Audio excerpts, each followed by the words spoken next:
Good afternoon, everybody. How are we all doing tonight? Good? Good? Still got some energy? All right. Not very much, apparently. I understand. It's a lot of food. I'm Taylor Reid, and I'm the moderator for this session tonight and this afternoon. And I'm really excited about the two chefs that we have presenting. I've really enjoyed getting to know them a little bit over the last couple of days, and we've had some great conversations. Breana Killeen is the senior editor of Food and Wine. She's a chef, a food writer, a recipe developer, a registered dietitian, and a farmer. And she's based in Shelburne, Vermont, and is going to be doing our first demo. And I just wanted to talk a little bit about tofu before we get started. So the focus of the session is tofu. And I think it might be one of the most misunderstood and underappreciated foods in the culinary world, and hopefully we can break down some of that today. I was telling them a story about how when I was like 18 and a vegetarian, and the only two things I knew how to cook were grilled cheese and macaroni and cheese, somebody introduced me to tofu, and I tried it, and I was like, why would anybody possibly eat this? And now that I raise pigs and have 2 chest freezers full of every cut of meat you can possibly imagine in my basement, my family and I eat tofu like 3 times a week. So it's really about learning how to prepare it and learning to appreciate it. Before we get started, and before I turn it over to the chefs, I just want to thank our sponsor for this session, Pomo Foods USA, who makes amazing tofu that you've had before. You just didn't know it was their tofu because they use a lot of different store brands to sell it. So I'm going to go ahead and turn it over to Breana, and we can chat while you're preparing your dish. Absolutely. Thank you so much for having me back again. I was actually here last year for the opening session doing a little talk on what I call culturally appropriate recipe development. So I've been in magazine land for a little while, but I started in restaurant kitchens. My friends were waiting tables. I thought that was boring. I would prefer to make $7.38 in the kitchen and be the only woman and drive home my chef every night. So been in kitchens for a while, but I thought that when I went to magazine land, it was kind of completely by accident. I had been doing meal prep. I'd been working in kitchens, and I started writing a little column on the side. And I went to a magazine called Eating Well in Vermont, which I did not know where Vermont was. I grew up in North Carolina, and I thought, I could go with a little North Face jacket and some little leather boots, and I'd be okay. Did not know what snow tires were. By the way, we switch our tires out in the winter. Had no idea. But I did 10 years at Eating Well, and right in the midst of all that, there was a big kind of blow up at Bon Appetit of what do we call recipes when they are not authentic. And that led to a talk and another talk and another talk, and now at Food and Wine I'm responsible for about 45 recipes a month, both online and in the magazine, and we're constantly having what is authentic, what is not authentic. Is my mic not on? That's how loud I am, by the way. I have often been told that I don't need to be mic'd, but hopefully maybe you can hear me even a little better now. Is that better? Okay, great. Oh, there we go. Okay. So what's really fun is I think of authenticity and tradition, and then you have somebody that looks like me, where I'm a Chinese Jew that grew up in the South that married an Irish guy born in Tehran. I have 5 names. It used to be Breana Wing Mun Goldman Lai. Then I married Killeen. And I had to drop one. And I thought about it for a long time, and I go, how do you drop? What part of you do you let go when you think about, changing your name. And so these recipes are kind of ones that, if I could sum up one recipe as kind of like putting that all together, that's what I did today. And so we're doing first a tofu matzo ball soup, and then next we're gonna do a tofu milk bread. So I'll go ahead and start, and I'll be moving, and we'll chat about it even more, but I'm sure everybody's had matzo ball soup in some form of it. When I told my mother that I was putting ginger and tofu in the matzo balls, I don't know if anybody has a Jewish mother, but she didn't have to say anything. And that's how I knew it was good. Starting off with just a little bit of cooked onion and garlic and ginger, and then we are actually going to replace the egg in this soup with some tofu. And being Chinese, tofu wasn't the ingredient that you thought of as the vegetarian ingredient. I grew up eating mapo tofu once a week, which is pork and tofu together. They were supposed to be like, that's how I thought it was. We're using schmaltz, by the way, just in case you're wondering what this lovely yellow ingredient is. And chicken stock that has already been made. And then we're gonna puree this up.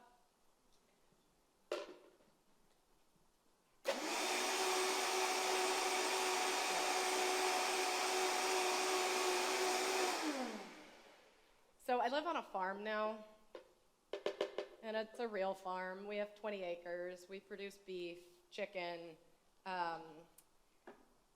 what else? Both poultry and eggs.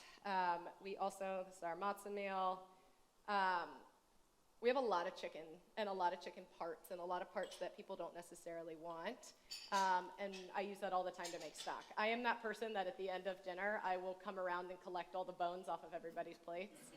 They are going into stock. They are getting boiled. It's no big deal. Doing a little salt, pepper, and baking powder. When I realized I was doing this demo, baking powder, I like balls that float. So, there's a whole thing on floaters versus sinkers when it comes to matzo balls. Rebecca and I were talking about this. She ended up doing an entire paper. I wrote a paper. She wrote a paper on sinkers versus floaters.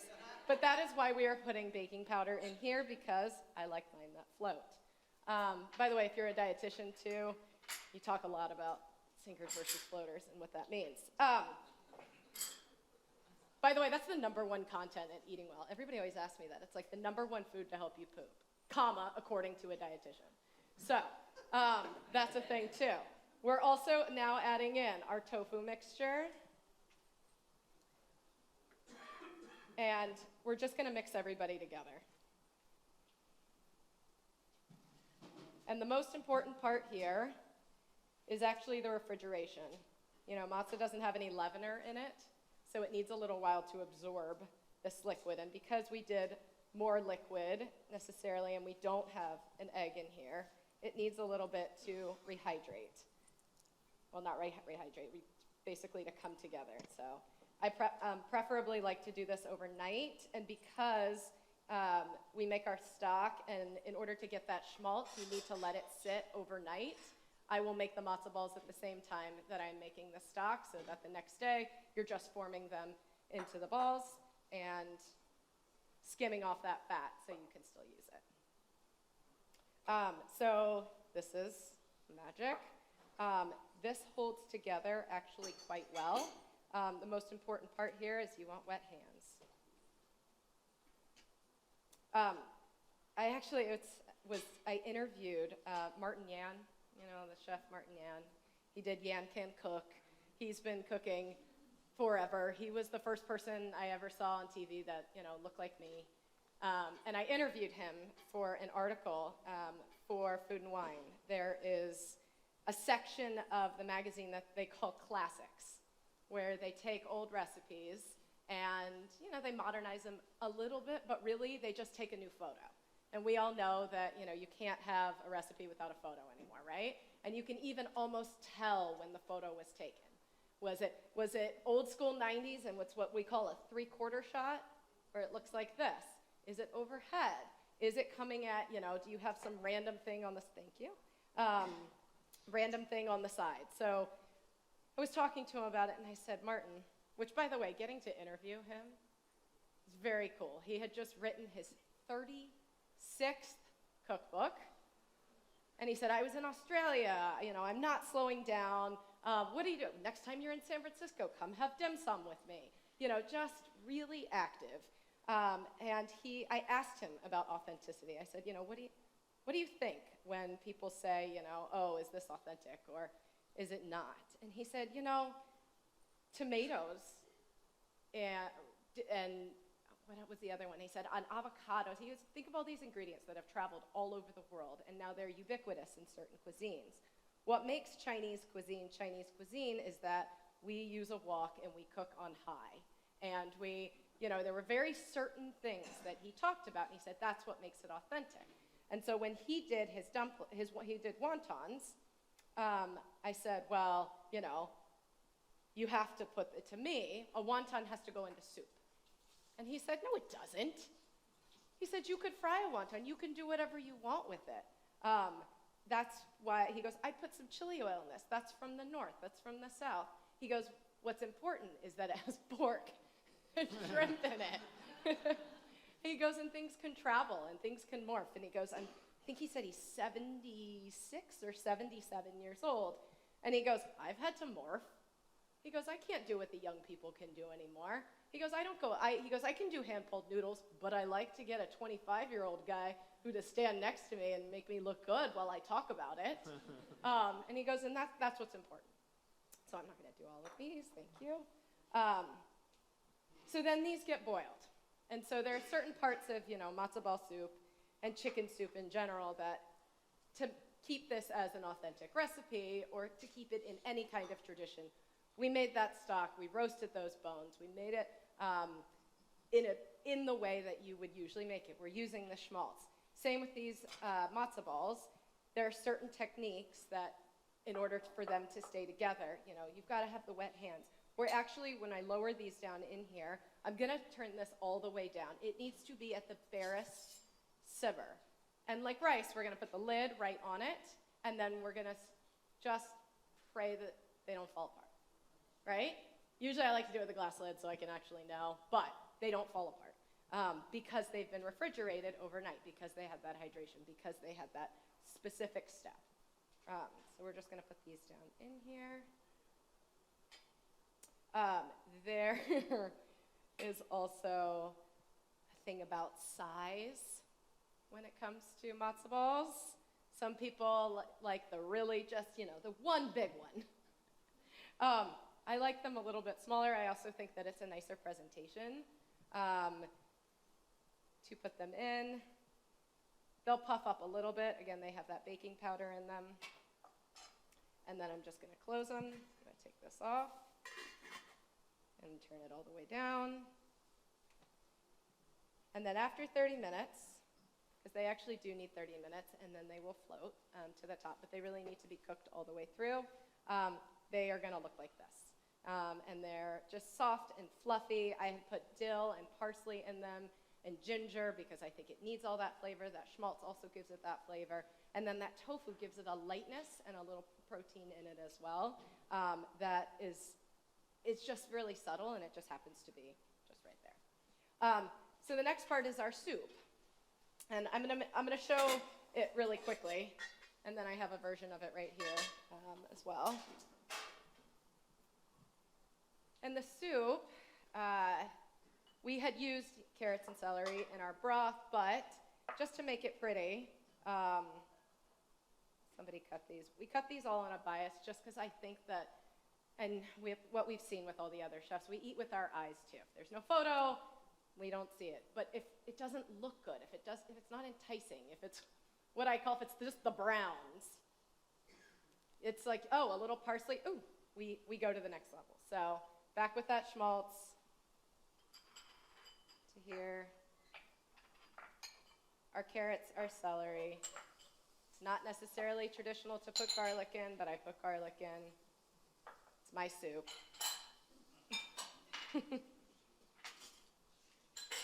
And we're just going to cook these up just the slightest bit. We don't want them to be we still want a little texture on them because every time, sorry, I keep saying this in my head. I'm like, the balls are soft. These have a little texture in them as well. Oops. All right. So the other thing that makes this a fun version is we're adding saffron. So the first time that my husband made his matzo ball soup, well, it was actually his mother, she put saffron on it. And that's because my husband was born in Iran. His father was the headmaster at an American school in Tehran. And they happened to be there, and they put saffron in their matzo ball soup. And, kind of a mixture of that Sephardic and Ashkenazi, and people coming, from all different versions. And so I ended up putting that in here as well, not just because it gives it a really nice color, but it gives it another flavor in it as well, and a little bit of interest. So we're going to add this here. We're going to pretend like it's faster. But what's important here is we're going to bloom our saffron. So we're not going to just put it straight in. So we're going to take, and I'm going to take it from here just because this happens to already be warm, just about like a tablespoon of it. My mother-in-law actually does this in the microwave. She'll put a little bit of water in the saffron and then just let it bloom and let that color come out. And I think with saffron, it's like tea. When you put a tea bag in and all the color comes out, but the flavor's not there quite yet, you really need to let it steep. It's the same with saffron. It really needs a little bit of time for that to pull out. Not too hot, but just warm before you add it in. So then I'm going to add this in. Pretend like it's steeped for a long time. We're going to have, do you want to take this or do you want me to leave it? Yeah, okay. And then the beauty, I made this one a little bit earlier. Oh, sorry, the last thing is to add the chicken. Pulled chicken. This is a little more rustic style, so we pulled the chicken to have the same visual appeal as the way that we cut the celery and the carrots. If you like, lines and you wanted to dice, I would dice the chicken if I diced my vegetables, just so they had that same kind of feel and visual appeal. This is what happens when you work in magazine land. All you think about is how things look. Okay. So we're going to pretend like, these are warm. These came right out. Also in the vein of making it look nice, we all know odd numbers. 3 or 5, not 4. Even though at dim sum, I know Christine said 4. That's because, technically you'd have a certain amount of people, but no.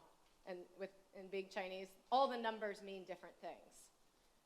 I can't remember all of them. All I know is that 8 is really lucky in money. But there's a certain one. What's the number where sometimes there's not a floor? 13. No, in Chinese tradition. Is it still 13? Yeah.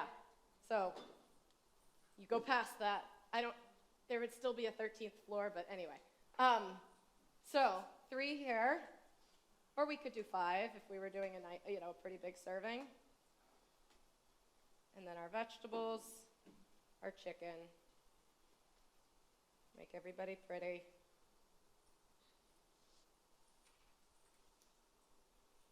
Living in Vermont now, I'm not actually physically at photo shoots anymore. Everything is done in Birmingham, Alabama. That's where the test kitchens are for cooking light, southern living, people, real simple. Everybody is happening there, and we watch the photo shoots on Slack, and they send us video. And then I'm the food approver. Somebody else is doing props, and then there's an actual photographer there, and we do it all virtually, which is interesting, but also kind of hard. You're not tasting it. It's not the same thing. Okay. So I did a little mixture of parsley and dill here just to finish. And we have our saffron Chinese Jewish matzo ball soup. This right here? Okay. Can we talk a little more about tofu? I can talk to a wall. So I thought Definitely, yeah. one of the most interesting things that emerged from our conversation the other day for me is how your relationship with tofu changed as a parent. Oh, yes. Can you talk a little bit about that? Okay, so because I'm not busy enough, I also have 3.5-year-old twins. And when we started, thinking about what we were going to feed them, there's a lot of stuff around parenting and, what you're doing right and what you're doing wrong and how you should feed them and what you shouldn't feed them. And one of the first foods that and there's something called baby-led weaning now. Have you heard about this? Anybody live in this land? Yes, the whole idea that you need to, instead of chopping everything up into, you're cutting your grapes into eighths so they don't choke on it, is to give larger things so they can bite it. There's textural, they can feel it. And one of the things that I went straight to was to bake tofu. The ones that's teriyaki or sesame ginger that has a little bit of flavor. They're already pressed, they're already baked, you can buy them. Because they could grab them like that. They had a lot of flavor, but also they can't choke on it because it is soft, right? And my daughter still, when we get the inari, the Japanese tofu, it has it's like the tofu blanket over the rice. You can serve them this way or this way. Sometimes they have stuff in it. My son, I have a boy and a girl, will eat the rice and she'll eat the tofu. It's very funny. And you couldn't have two more different children. They just happened to come out at the same time. But they have been jockeying for space since conception. So they actually, go, they'll be having a good time, and then all of a sudden it's like shark attack, and they're biting each other, which is a thing. And my husband is a former collegiate wrestler. And so now we have the full-on, they'll go just full-on at each other, and you know who wins? That girl. The tofu eater. So instead of milk, we're making our tofu into essentially what looks like milk. And I don't have a top on this, so.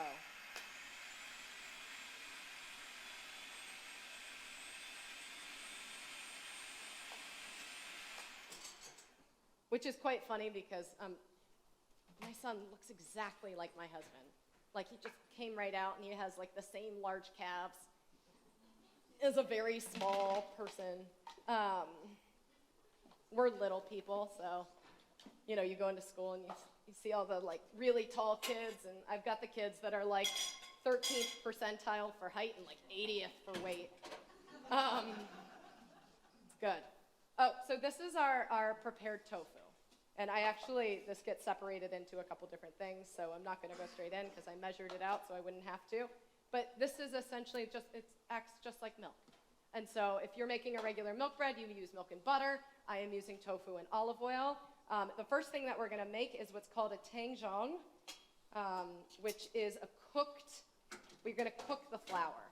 And the reason that this is so important is what it actually does is it gels, it cooks the gluten, and it allows for the bread to absorb more moisture in it and actually to not go stale as quickly. So you could use this to make a challah, too. You can use it in many different forms.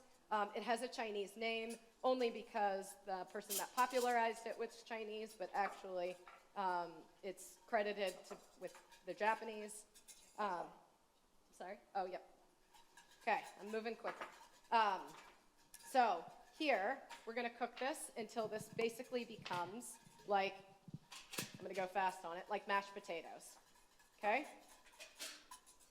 That's going to be almost done. And then I'm going to heat my milk over here, and we're going to make it for just up to 110. And we're going to add our yeast, active dry yeast, and just a pinch of sugar just to help it out. This is done. Okay. Looks just like mashed potatoes. And then we're going to pretend like that's warm. We're going to add this, and we're going to let that sit for about 10 minutes. Okay. We use active dry versus instant yeast because we're doing a double rise on this. And then to actually make our bread, I'll just do it by hand. Yeah? Okay, I can put it. So it actually needs for 8 minutes in here because we used, because we're making the tangjong, we need a stronger flour. So we cook the gluten out of this, and the bread's gonna be heavier, so we need a higher gluten flour, so we use bread flour with this. I have made it with AP. I've made it basically in every different, I've made it with some whole wheat. I found that you can go about a fifth, maybe up to a fourth with a whole wheat, preferably a white whole wheat, something that's a little softer. But this is a heavy bread because of the amount of liquid and because you are adding in this cooked product. You got, nope. It's what? Oh, it's stuck. We're going to make this by hand. Yeah. So we're just mixing our bread flour, sugar. This does have a good portion of sugar, which is also important because of the water and the way that it interacts with the water. This goes in.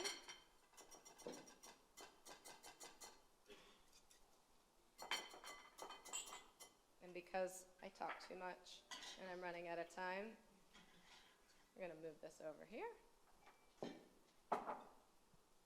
It goes for a first rise for about 2 hours. It does need to be warm. I have found that it really needs to be at about at least 80 degrees, which where I live means that I have to put it directly over a vent, cover it, do all kinds of fun things in order to make sure that it can do that. I'm just going to show you that I take this dough, and it's a beautiful dough because of all those ingredients. And we're going to divide her into 3. It's 265 grams per. And this is a little bit cold, so nope, you don't have to oil that Pullman pan. It's nonstick. And we're just going to roll these. You know, if it's not going, I often will go to the next one.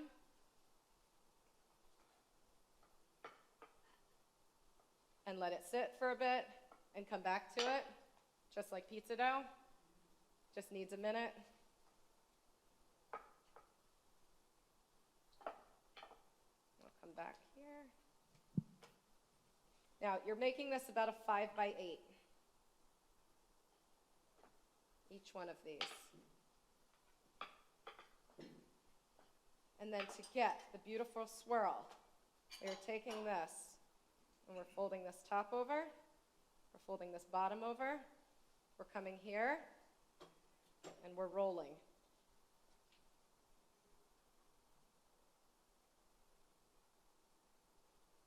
You put that in here, and you do that 3 times. It goes for its second rise. It looks like this. This one got really warm, which is actually okay. It's just right on the edge. And you throw the top on. I just want to show that. And you put the top on. And you bake it in your oven. Go down. For 26 minutes. You take it out. And you actually put it back in the oven for about 30 seconds just to crisp it up a little bit more. And then it looks like this. You can see the rounds. It's got 3 parts. You can pull it apart right here, or you can slice it and make whatever you would like. And I'm telling you, this lasts longer because of that tangjong as well. So, thank you.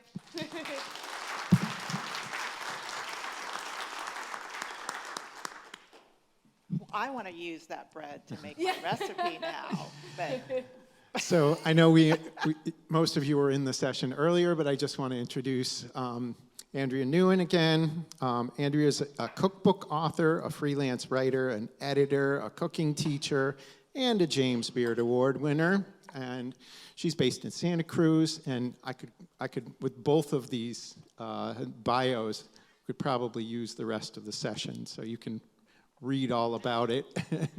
and enough about me, now about you all, because you're here to figure out cool things you can do with tofu. So Breana and I wanted to focus on interesting ways to manipulate tofu that you may not think of, that will take you beyond the notion of the bland white block.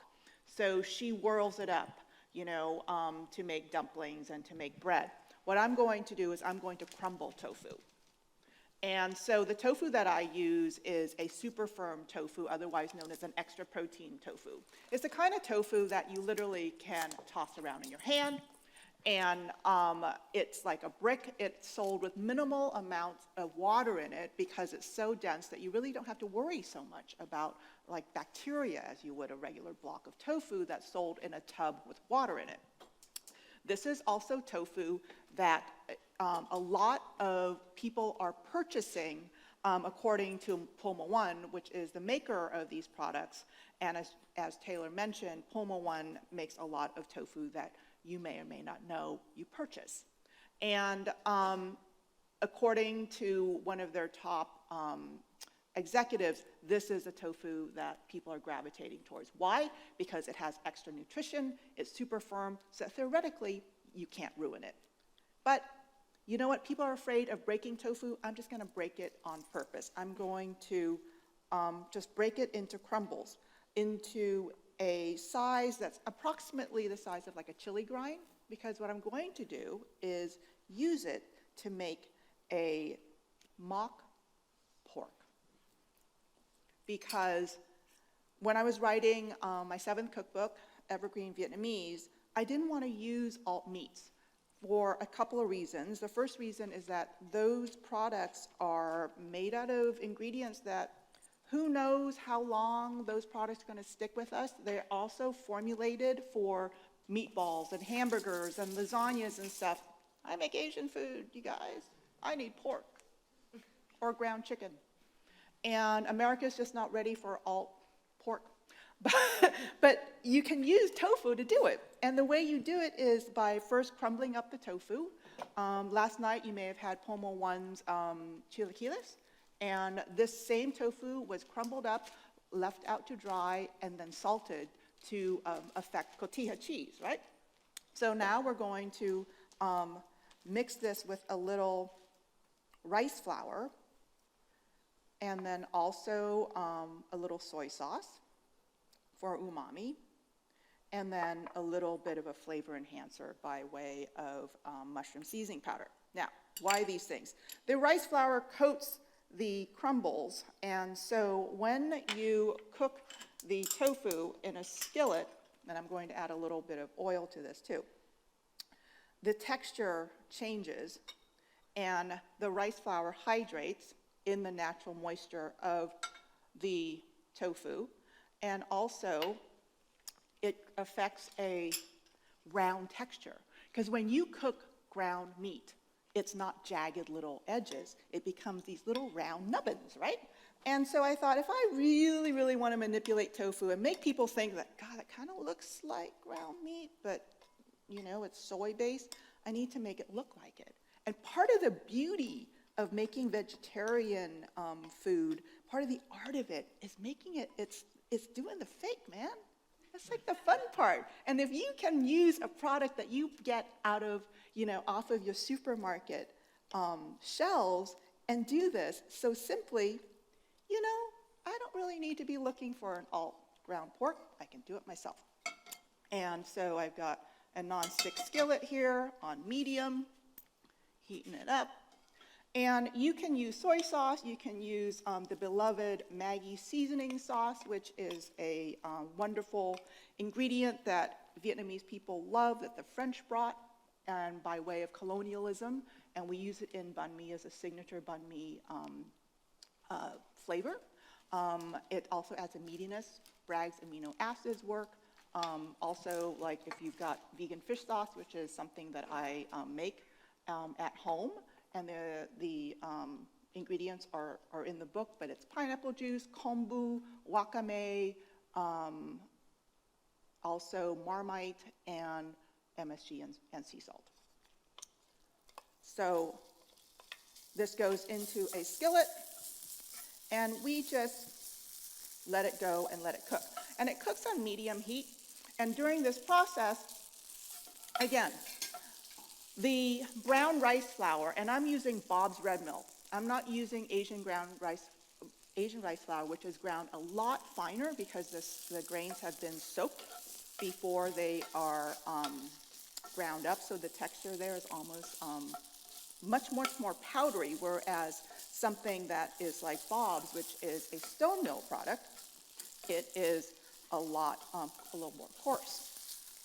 And the reason why I'm showing this particular component of the recipe first for you is this is how I would cook at home. Taylor was coming over with Breana. I'd be making my umami tofu crumbles first, and then I'd be holding it in the fridge for like a week, because I don't have time to do this like right before they come over. I'm lazy. I don't have time. I'm busy. So I'm going to cook this until it reaches a brownish, crumbly texture like this here. And I'm just going to move this over. Wait, I'm looking for the camera here. I know the camera's following me, but here it is.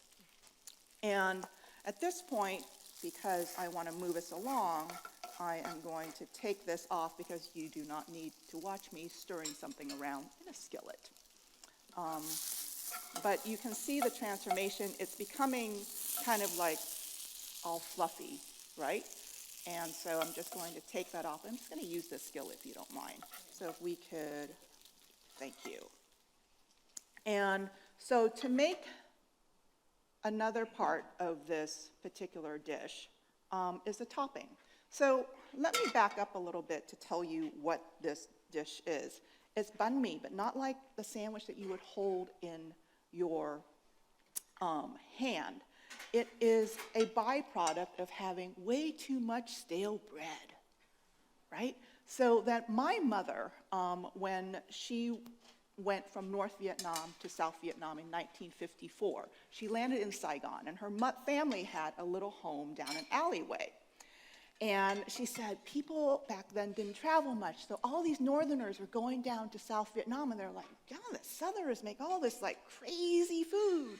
You know, they make banh mi with like pate and butter and all of these cold cuts, where Northerners were just like pate and maybe salt and pepper because they're much more conservative, or maybe a Vietnamese cold cut, but they wouldn't make it all like kind of kaleidoscopic. And that's the South in Vietnam, just like the South in many other parts of the world. It's like you're living large, right?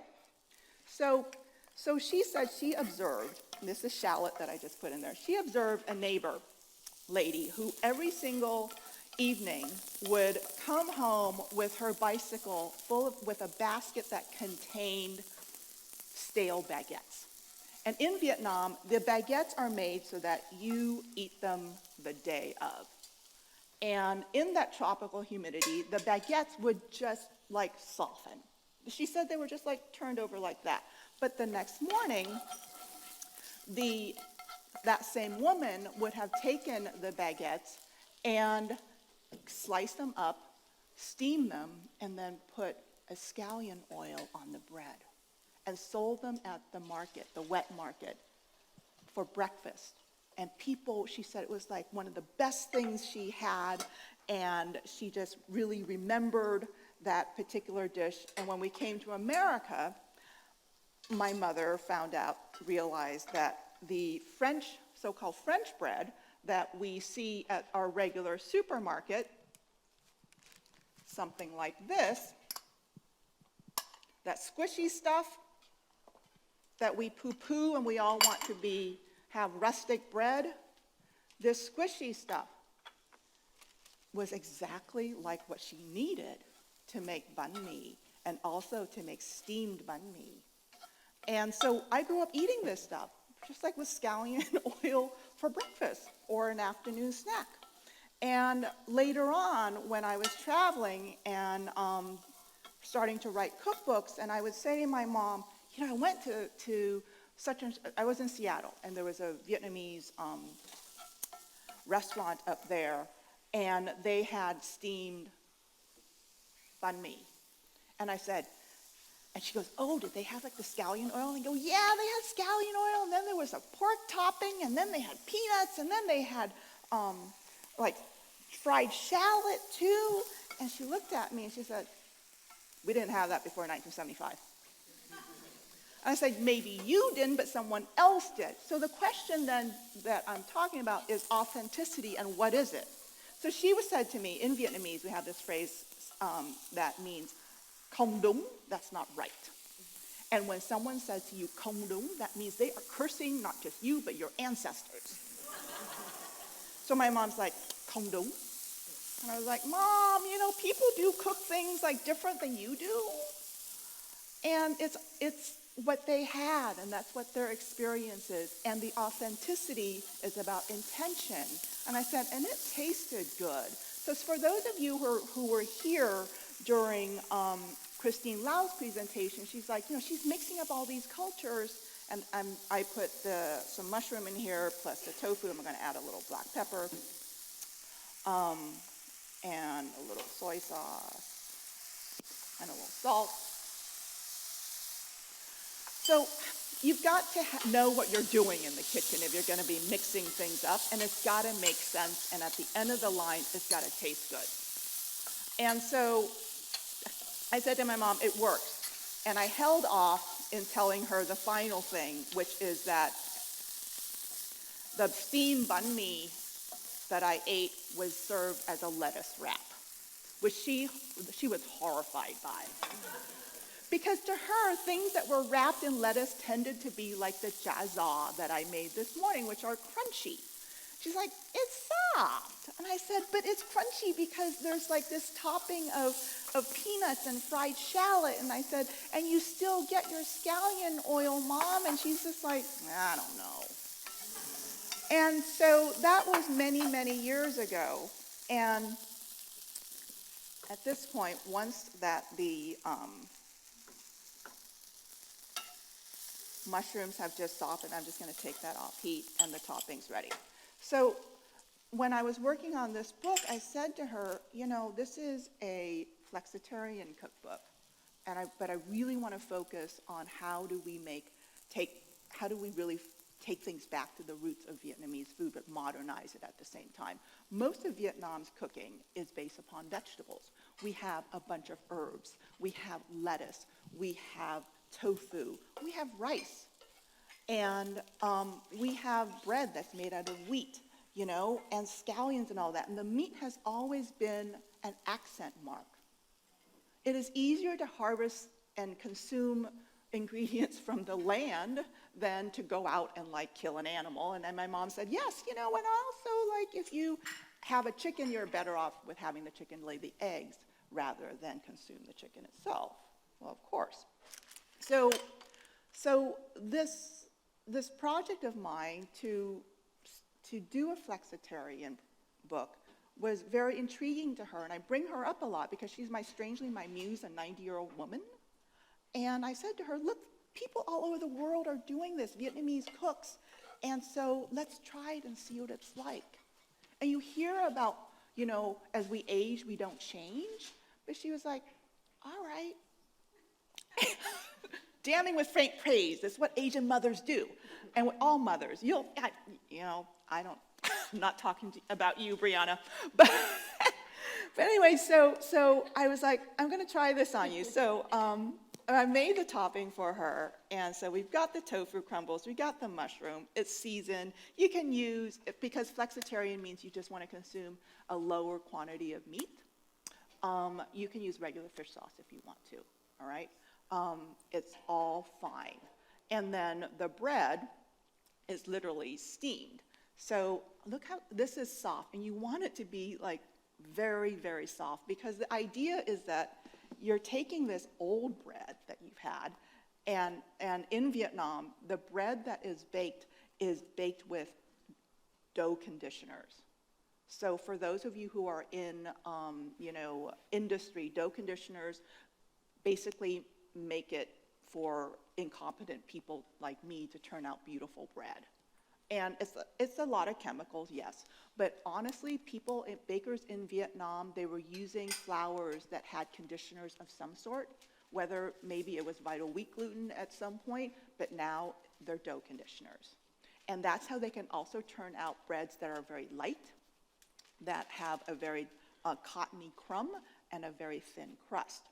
But that bread also, in Vietnam's heat and humidity, it's so light. I mean, they are like the balsa wood of bread. And so they're baked like twice, 2 or 3 times a day in Vietnam. And this is a loaf that I bought at Walmart this morning. You walk inside the door, and there's a display that says, "Rollback $1 baguette." And I was like, I'm bringing that to the CIA. It's just down the street. And so anything squishy will work. And you slice them into pieces about 3/4 inches. And you'll have a taste of this tomorrow at the 11:45 tasting and lunch. And you steam it for about 5 to 6 minutes. And I had this going about half an hour, 45 minutes ago, and I just turned off the heat. I'm telling you all these things so that when you are planning it for service or for home, you can put it together relatively easily. And the other components that go into this is the scallion oil. And this is basically chopped green onions, canola oil or grapeseed oil, whatever neutral oil that you like, salt, a little sesame oil for nutty flair, and then baking soda. And I put a pinch of baking soda in there to maintain the green color. So earlier today, Christine Lau added baking soda to her shrimp to get a little snappy texture that we like in Asian cooking. So baking soda is a secret ingredient that's not just for leaveners, but also for color and also for texture and as a tenderizer. There's also nukjam, which I don't need to go over for y'all because you probably know what goes into it. I build mine with agave for an invert sugar feel. It's got a rounder mouth feel than granulated sugar. I also use a little apple cider vinegar for fruitiness and also savoriness, a little bit of lime juice in there to push that edge a little bit, and fish sauce. And then you can put whatever that you want in it. Garlic, fresh chili garlic sauce, and if you want a little texture and a little pickly quality, some carrot. And that base without the carrot and the chilies and the garlic can sit in your fridge for weeks, my friends, because your Vietnamese restaurant is not really preparing that sauce for you as all the recipes in honest cookbooks and magazines tell you to just throw it all together. They have Cambros full of them in the fridge that they are just ladling out into a container because it's all pre-prepped. And you can do that at home because otherwise, how can I expect you to be preparing this food on a regular basis unless you make it easy for yourself? And so these are kinds of some of the so-called tricks of the trade. And so when you assemble this at home, you've got your sauce. Let's say I made it, a few weeks ago, and I just throw some garnishes in there to freshen things up. And I've got peanuts that I chopped or crushed. You want to do that because that texture allows you, number one, to put it in your mouth a lot easier. But number two, if you crush peanuts, it's going to release some of the oils. It's going to have that fattiness for you. Because otherwise, this will seem to you like, gosh, Andrea, that's really lean. And we do like richness in our food. And so, try a little pounding. Get out your, daily stresses by doing that. And then you build your plate. And you can do it as a platter like this, or I'll also build one on our surface here so that you see how it goes down. And then you've got your herbs. You don't need to get super fancy. People just keep thinking that you have to have all these darn herbs for Vietnamese food, but you will go incredibly far with cilantro and mint. And mint is the kind of herb that people think isn't part of Vietnamese cooking because everyone thinks that it's Thai basil. Hello, it's Thai basil. It has Thai in front of it. In Vietnam, we call it cinnamon basil. And it's really used in just like a handful of dishes. Mint and cilantro are honestly king along with other herbs. This is something that I grew at home. It's called tio tô. It is a type of shiso. And it is garnet on the other side. And I call it poor man's shiso because you can use this for Japanese food. But my Japanese friends are like, it's too strong tasting. And I'm like, it's affordable. So stop, like saying that it's not fancy enough for you. And so when you assemble this, you have your bread. And you're just going to like put it out like this, right? Pretend you're like the vendor. And you're going to set it up. Taylor comes to my stall. I'm like, what's up, Taylor? How are you and your kids doing? You sit down in my little, low plastic stool. If you've traveled to Vietnam, you know that there's a lot of low plastic stool seating. And I assemble this for you. So you want your scallion oil in the bottom or your green onion oil. We tend to say the word scallion in food publishing, but when cooks go to the store, you don't see scallion in the produce section. It says green onion. So that's something that you want to note when you're naming things. It's like, how helpful is that to people? It's just green onions. And, especially in the Vietnamese community where despite us being here nearly 50 years, we don't know all the mores of America. And so we go to the grocery store, and if a recipe says scallion, people are like, what is that? I'm looking, is that a leek? No, it's just a green onion. So I recently, started using green onion again. I feel, as a better recipe writer. So after that, we're just going to pile on the topping. And you can use different kinds of mushroom. And let's say you're like, Andrea, I'm not really into tofu, but you're here because you are into tofu. But let's say you were not, you could use something else, meat if you want to. But the thing is that this is not, once that you start using tofu and really seasoning it, and we talked about this, Taylor, Breana, and I, it's like tofu is just another protein. The thing with tofu is that it is ready to eat out of the package. And when you taste it, you go, oh my gosh, it's so bland. But do we sit around tasting raw pork or chicken or beef? No, because we think it's going to kill us or something, right? Even though we're going to eat steak tartare. And when we make a tartare, we're going to season the heck out of it because we know how to. When we make a steak, we're going to hit it aggressively with salt, for example. Same thing with roasting a chicken. Well, you need to figure out how to deal with tofu and season it and cook it appropriately. Because that's why I think tofu's had a bad rap.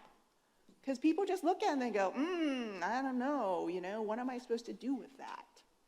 But the thing is, you just start playing with it and it falls apart on you, so what?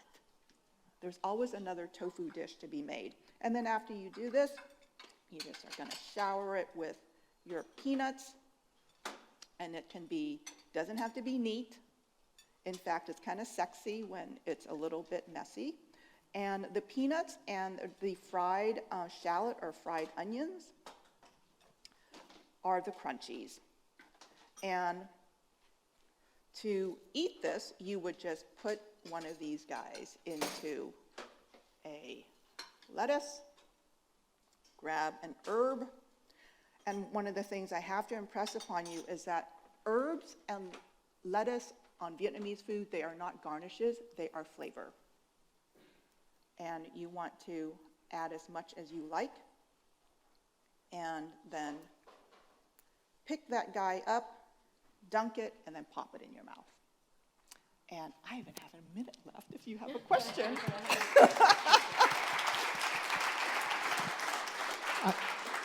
I have a quick question for both of you, and it's something that emerged from our discussion, and then I want to see if there are any questions from the audience. You used the term flexitarian a couple of times when you were talking about your cookbook. It's in the description of the session today. What does that word mean to you? Do you think it's a useful term, and why do you use it?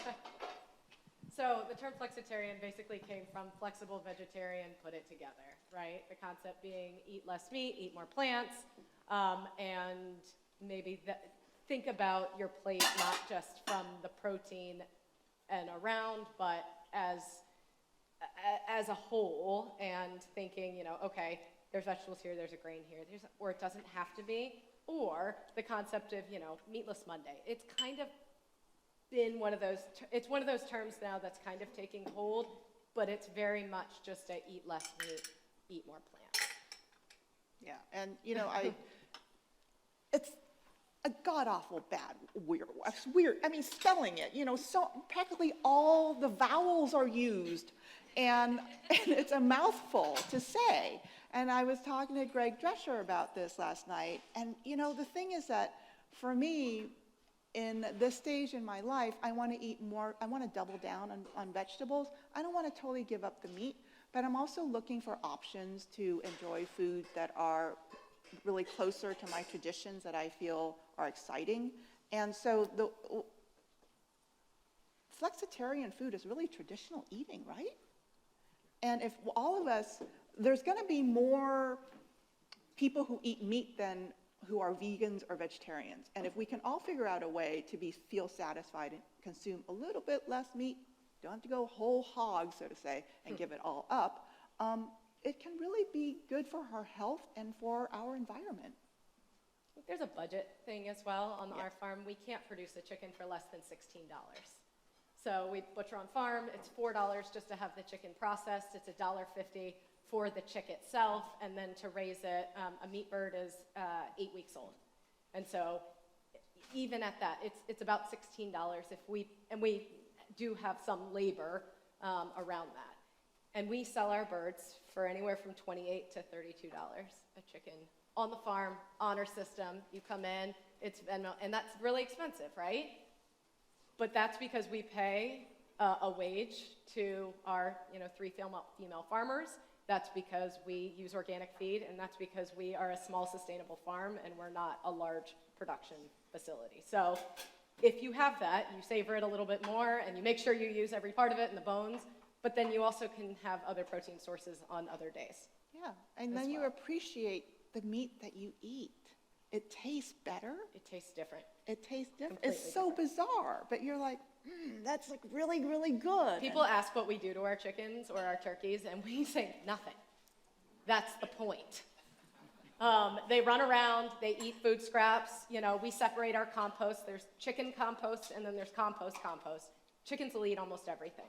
So it's very, very impressive. But, you know, we don't do it on a scale that is in food service. But people come because they'll say, oh, it's a special event. I really want a really good chicken, and I've had this before. It's great. We're going to use it, for this event.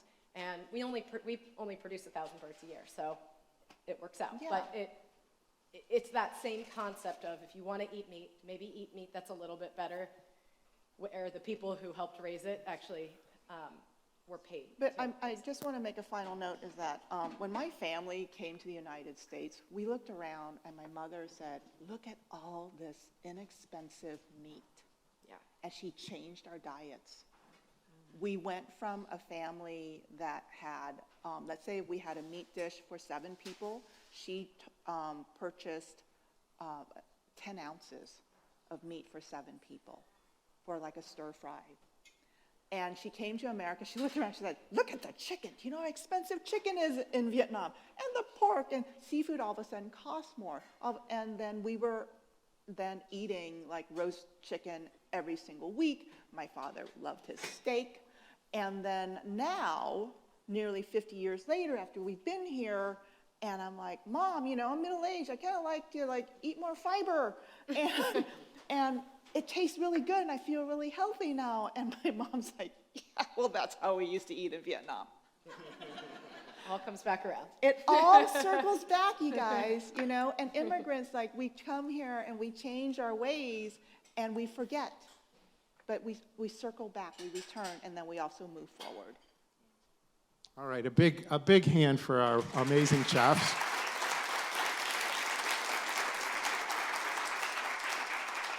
And also a big hand for our sponsor tonight, Pomoan Foods. Thank you. Thank you, Taylor. Thank you all for coming this afternoon. Thank you. Thank you, Rebecca.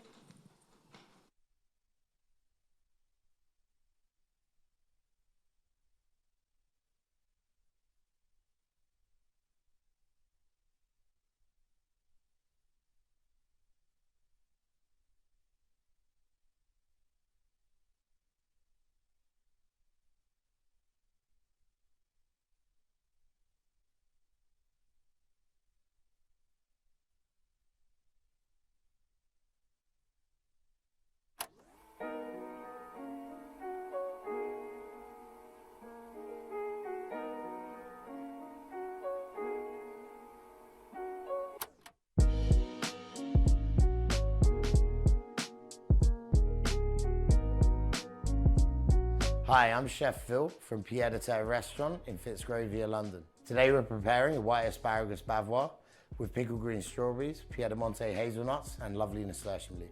The idea is using all of our trimmings and being resourceful and making sure we're zero waste as a restaurant and celebrating all this fabulous produce we're lucky enough to have. In the restaurant we were using just the tips of the asparagus, and the rest of the beautiful asparagus was just surplus going to star food, and I really want to celebrate this incredible ingredient. So it's a completely vegan dish, but we make basically like a kind of panna cotta with the white asparagus at a base, using vegan cream, some oat milk. And then with the dish, we have pickled green strawberries, which make a nice glaze over it. So we've cut the bavoir. What I'm gonna do now is we just shave some beautiful Piedemonte hazelnuts over the top of it to give a nice nuttiness, and nice like toasted hazelnuts kind of give a brown butter feel to like vegan food kind of things, which beurre noisette's one of my favorite flavors. So, you know, even without the butter, you can still have that. So this is the disc, the asparagus bavoir with a green strawberry glaze. So now I'm just gonna add a Maya lemon gel, just to give a little bit of acidity. And that's gonna help us build everything up in a beautiful way. Half toasted hazelnuts go on top of our little gel. Our lovely roasted white asparagus that's just been gently blanched to get a bit of softness, and then roasted on the barbecue for a lovely caramelized flavor. We're going to build that up to kind of give the height as well.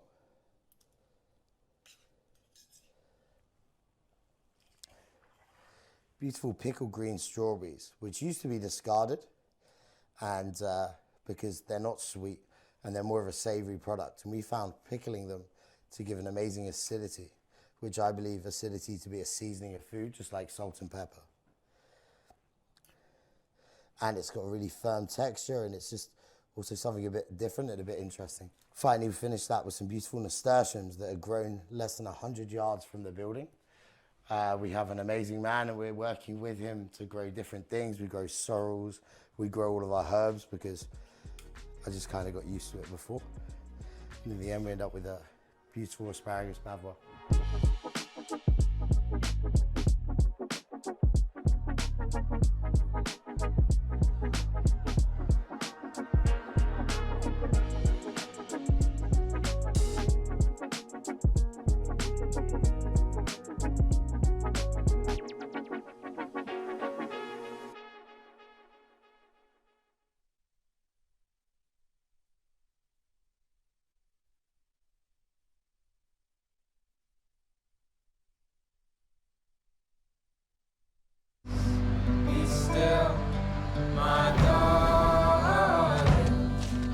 Castilla y León is an incredible land. The truth is that we would have loved to stay longer. But as the song says, the show must go on.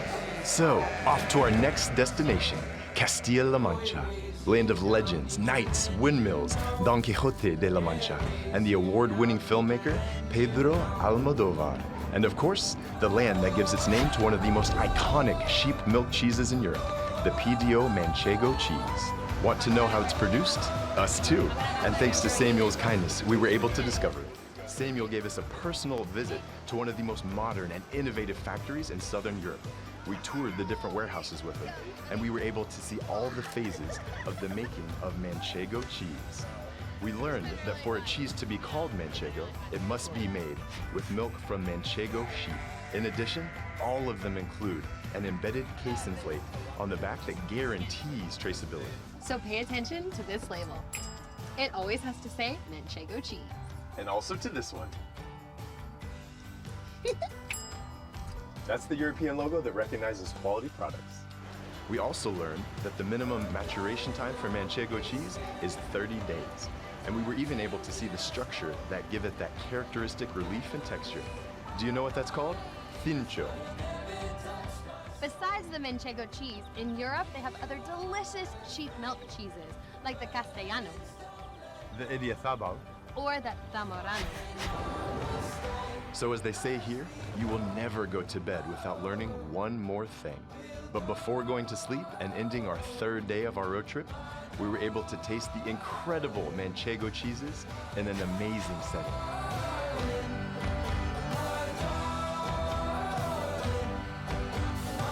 Ready to play? Discover the European cheese stories at cheesestories.eu. Funded by the European Union,